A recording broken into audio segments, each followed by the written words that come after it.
Welcome to bird media. నేను మీ పవన్ కృష్ణమూర్తి.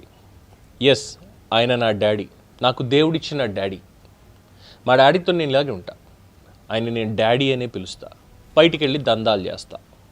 ఇది జరుగుతున్నటువంటి ఒక దందా.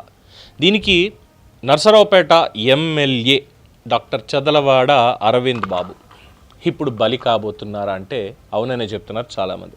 అఫ్కోర్స్ ఈ కథనాన్ని ఒక 4 రోజుల క్రితం చదివినప్పుడు, 4-5 రోజుల క్రితం చదివినప్పుడు ఏదో ప్రాపగండా అనిపించింది, ఏదో కావాలని చేస్తున్నారేమో ఇది అని.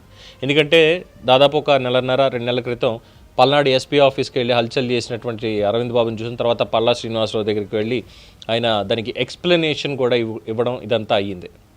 ఆ ఎక్స్ప్లెనేషన్ ఇచ్చుకొచ్చారు. అక్కడ పరిస్థితులు అలా ఉన్నాయి కాబట్టే ఏకంగా ఇది లీగల్ అడ్వైజర్ని, డిపార్ట్మెంట్కే లీగల్ అడ్వైజర్ని ఎస్పీ ఆఫీస్లో పెట్టాలని చెప్పి ప్రయత్నం. అది కూడా అతనికి కావాల్సినటువంటి వ్యక్తికే ఇవ్వాలి, ఇచ్చి తీరాల్సిందే. ఇది ఎస్పీకి అల్టిమేటం. వెళ్ళి బాత్రూంలో దాక్కున్నాడు. అదే ఆ రోజు ఆయన చేసినటువంటి చాలా పెద్ద హల్చల్. అది కూటమికి తలకాయ నొప్పి అనేది ముందు నుంచి చెప్తూనే ఉన్నాం. అది అయ్యింది. అదయిన తర్వాత రీసెంట్ పాస్ట్లోనే జస్ట్ ఒక ఆర్టికల్ ఎవరు పంపించారు వాట్సాప్కో లేదా ఫేస్బుక్లోనే ఎక్కడో, చదలవాడికి డాడీ సెగ అని. అదేంటి డాడీ సెగ అంటే వాళ్ళ నాన్నగారు ఏమైనా చేశారా, లేదంటే ఇంకేమైనా ఉందా ఇది అనుకుంటే లేదు, చదలవాడని డాడీ డాడీ అని పిలుస్తూ తెలుగుదేశం పార్టీకి చెందినటువంటి, పార్టీకి చెందిందా లేదా అంటే అక్కడ వాళ్ళు అంటున్నారు పార్టీకి చెందిన అమ్మాయే అని అంటున్నారు తప్ప గుర్తింపు కార్డు ఉందా లేదా అని మనకైతే తెలియదు. సో సదరు మహిళామణి డాడీ డాడీ అని చెప్పుకుంటూ డబ్బులు వసూలు చేస్తుంది.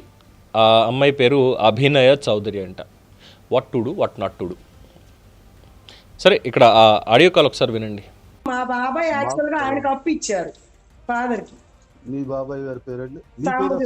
నా పేరు అభినయ చౌదరి అండి. అభినయ చౌదరి, నర్సరావుపేట ఎమ్మెల్యే గారు అమ్మాయిని. నర్సరావుపేట ఎమ్మెల్యే గారు అమ్మాయా? అవును. ఎమ్మెల్యే గారు అమ్మాయిలు ఈ పంచాయతీలు కూడా చేస్తున్నారా? పంచాయతీ ఏంటండి, ఆయన మా బాబాయ్ డబ్బులు ఇవ్వాలి సాంబశివరావు గారికి. మీ బాబాయ్ గారి పేరండి? సాంబశివరావు ఇంటి పేరు బొబ్బల సాంబశివరావు. కొప్పల సాంబశివరావు.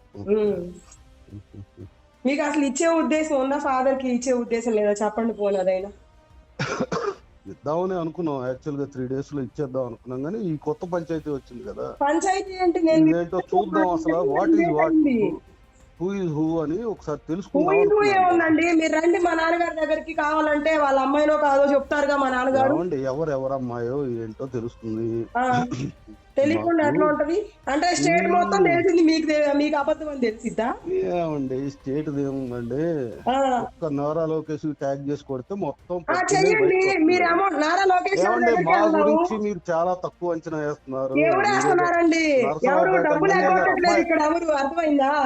మీరు ఫస్ట్ అసలు నర్సరావుపేట ఎమ్మెల్యే గారు అమ్మాయా? అవును. ఓకే. మీ పేరు అభినయ చౌదరి? అవును. ఓకే. మీరు డబ్బులు ఇవ్వాలి కదా ఫాదర్ కి. ఈ పంచాయతీలు కూడా మొదలెట్టారా తెలుగుదేశం ఎమ్మెల్యేలు? అవునా? మీరు కూడా డబ్బులు ఎగ్గొట్టడం, పార్టీ పేరు చెప్పి, గుడివాడ ఎమ్మెల్యే గారి పేరు చెప్పి మీరు కూడా మొదలెట్టారా విజయ్ గారు? గుడివాడ ఎమ్మెల్యే ఆడేవాడండి? గుడివాడ ఎమ్మెల్యే గారి దగ్గర పంచాయతీలు చేసుకుంటా మీరు కూడా డబ్బులు ఎగ్గొడుతున్నారా? గుడివాడ ఎమ్మెల్యే ఎవరండి? తేలుద్దాంగా ఎవరో నీకు నచ్చిన చోటకరా. అభినయ చౌదరి డబ్బులు ఎగ్గొట్టేది ఎవడండి? డబ్బులు ఎగ్గొట్టడానికి ఆడేవాడు బ్రోకర్ గాడు. డబ్బులు ఎవరికి ఎగ్గొడతారు? ఎవరు బ్రోకర్లు మాట్లాడడం ఏంటి? ఎమ్మెల్యే పేరు చెప్పి డబ్బులు తీసుకుంటుంది. అభినయ చౌదరి ఆయన్ని డాడీ డాడీ అని పిలుస్తూ చేసినటువంటి పరిస్థితి. సొంత కూతురు అంటే సొంత కూతురు కానీ కాదు, కానీ దేవుడిచ్చిన కూతురు అండి అవి. ఎందుకంటే అరవింద్ బాబు గారి అమ్మాయి పేరు అయితే అమూల్య. గతంలో పొలిటికల్గా కూడా తను కొంచెం యాక్టివ్గానే ఉండింది, అంతా చూసాం. అమూల్య అనే కుమార్తె ఉంది. అలాగే ఇక మిగతా డీటెయిల్స్ మనం చూసినప్పుడు ఆయన ఫ్యామిలీకి సంబంధించి సంతానం ఆదిత్య అని ఇచ్చారు. మేబీ ఒక అమ్మాయి ఒక అబ్బాయి అనుకుంటా. తండ్రి గారేమో మోహన్ రావు గారు.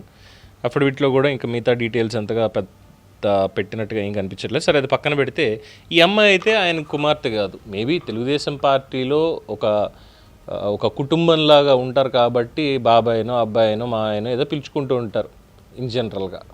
మనం కూడా ఊళ్ళలో ఉన్నప్పుడు పక్కింటి వాళ్ళని ఎదుటి వాళ్ళని అలాగే పిలుచుకుంటాం కదా, మనకేం సంబంధం లేకపోయినా. సో అలాగా డాడీ డాడీ అని పిలుస్తూ డాడీకే పంగనామాలు పెట్టేలా పనిచేస్తుంది ఇప్పుడు. ఇదే అంటున్నారు అక్కడ.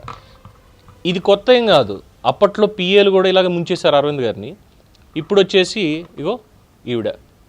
ఎందుకు పిఏలు ముంచారంటారా, దానికి సంబంధించి కూడా ఉన్నాయి. ఒక ఎమ్మెల్యే 7 పిఏలు అంటూ అప్పుడు చాలా పెద్ద హల్చల్ చేసింది కథనం.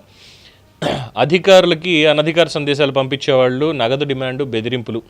టీడీపీ ఇంటెలిజెన్స్లో విస్తుపోయే నిజాలు బయటపడ్డాయంటున్నారు. బట్ ఇప్పటిదాకా ఎటువంటి చర్యలు తీసుకోలేదు. దాదాపు 7 పిఏలు ఎమ్మెల్యే అరవింద్ బాబు పిఏలు అని చెప్పి అధికార కార్యాలయాలకు ఫోన్లు చేసి మీరు ఎప్పుడు కనబడలేదని అడిగితే నేను ఎమ్మెల్యే కారులో ఉంటాను, ఇంట్లో ఉంటాను, వ్యక్తిగత విషయాలు చూస్తాను, అధికారుల వ్యవహారాలు చూస్తాను, ఇవన్నీ కూడా చెప్పుకుంటూ వెళ్ళి డీల్ గురించి మాట్లాడుకోవడం, ఇవన్నీ చేయడం. ఒక అధికారిని 2 లక్షలు ఇవ్వాలని ఒక పిఏ గారు ఫోన్ చేసి డిమాండ్.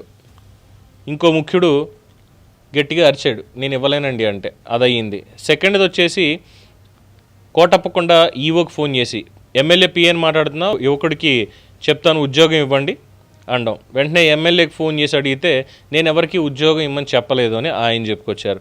ఇక ములకలూరులో వైన్స్కి తాళం పడితే దానికి సంబంధించినటువంటి షాప్ బాటిల్స్ ఇవి పట్టుకోవడం, దాని మీద అభియోగాలు మోపడం. ఇదైతే ఆ షాప్ యజమాని తాళం వేసేసి ఎక్సైజ్ కార్యాలయంలో తాళం ఇచ్చేసి మీరే నడిపించుకోండి సార్, నాకు అవసరం లేదు షాప్ అని ఇచ్చేస్తే ఎక్సైజ్ సిబ్బంది కంగుతిని లేదు ఇదంతా ఎమ్మెల్యే పిఏ అని చెప్పుకుని తిరిగి ఇంకొక ఆయన చేయించాడు అనేది తర్వాత బయటపడింది. And after that Narasaraopet parliament సభ్యులు అంటే ఎంపీ లావు శ్రీకృష్ణదేవరాయల మీద ఎమ్మెల్యే చదలవాడ అరవింద్ బాబు కోటరీలో ముఖ్యుడిగా పనిచేసేటువంటి ఓ వ్యక్తి తాను పనిచేస్తున్న ఛానల్ ద్వారా వ్యతిరేక వార్తలు ప్రసారం చేయడం, ఇదంతా ఎమ్మెల్యే గారి అండతోటే జరుగుతుంది అనేది అక్కడ బహిరంగ రహస్యం అంట. ఎందుకంటే కృష్ణదేవరాయలు రాష్ట్రం కోసం చాలా కష్టపడుతున్నారు. ఆయన పార్లమెంట్లో తెలుగు వాళ్ళ గలం చాలా గట్టిగా వినిపిస్తున్నారు, చాలా చక్కటి కార్యక్రమాలు చేస్తున్నారు, వివాద రహితుడిగా పేరున్న వ్యక్తి.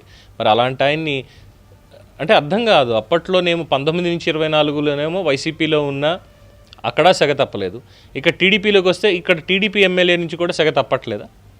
ఆయన పని చేసుకొనివ్వరా? యువత రాజకీయాల్లోకి రావాలి అంటారు, వస్తేనేమో ఇగో ఇది చేసేటువంటి పని ఎలాగండి? సో ఆధారాలు సేకరించి సిద్ధంగా ఉన్నారట. దేనికయ్యా ఆధారాలు సేకరించి సిద్ధంగా ఉన్నారు ఇది అంటే ఎప్పుడు చర్యలు తీసుకోవాలో తెలియడానికి. తెలుగుదేశం పార్టీలో అధిష్టానానికి వాళ్ళ ఇంటెలిజెన్స్ అందరికీ కూడా అరవింద్ బాబు చుట్టూ ఏం జరుగుతోంది అని చాలా స్పష్టంగా తెలుసని చెప్తున్నారు. ఇగో ఇప్పుడు ఇంకొకటి డాడీ డాడీ అని పిలుస్తూ వెళ్ళి బయట దందాలు చేసుకుంటున్నటువంటి పరిస్థితి. మరి లోకేష్ గారు ఇప్పుడు జాతీయ వర్కింగ్ ప్రెసిడెంట్ అయ్యారు కాబట్టి దీని మీద ఏమైనా చర్యలు తీసుకుంటారా? Let's wait and see. దీని మీద మీ అభిప్రాయం తెలియచేయండి. చూస్తూనే ఉండండి ది బర్డ్ మీడియా.